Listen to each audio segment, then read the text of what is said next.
Buenos días. La semana pasada yo fui a Londres por algunos días y logré conseguir unas entradas para una producción teatral, algo que yo he querido ver por mucho tiempo.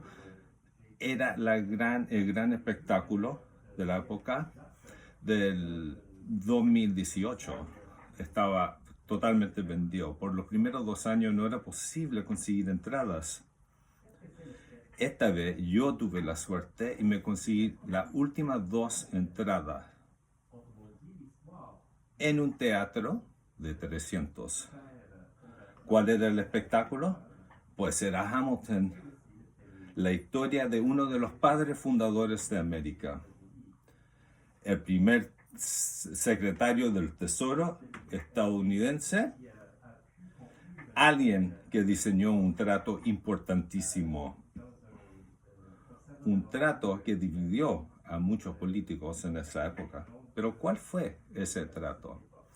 Y ese trato fue permitir al nuevo gobierno de los Estados Unidos de asumir deudas individuales de cada estado como una deuda federal.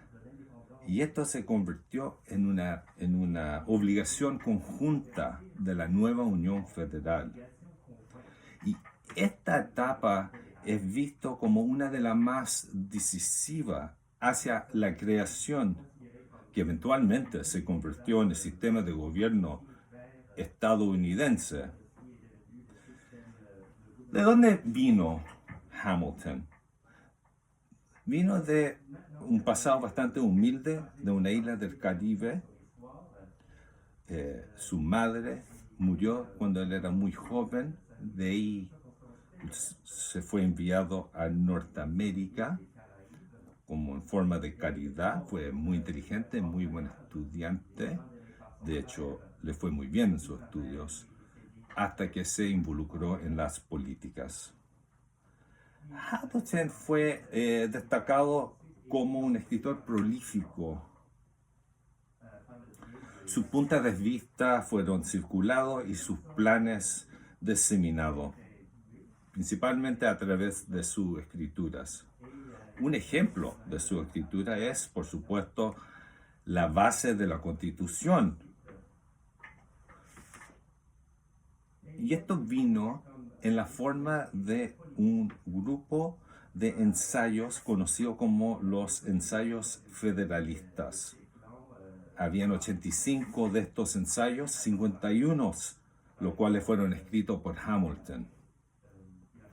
Bueno, ahora los argumentos a favor y en contra del gobierno que asuma la mutualización de deuda de Estados Unidos son varias.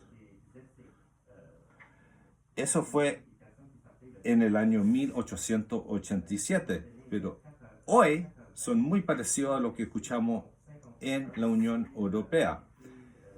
En aquella época el estado más grande y más rico era Virginia, muy parecido a lo que es Alemania hoy en la Unión Europea. Y como lo de Virginia, los alemanes son muy prudentes y no muy inclinados a asumir las deudas o obligaciones de otros. Por ejemplo, Virginia con Massachusetts. Hamilton, por supuesto, tenía muchos argumentos a favor de la mutualización y encontró una manera de encontrar puntos en comunes de los estados. Sus opiniones eran muy fuertes y no fue exitoso inmediatamente, pero eventualmente se logró un acuerdo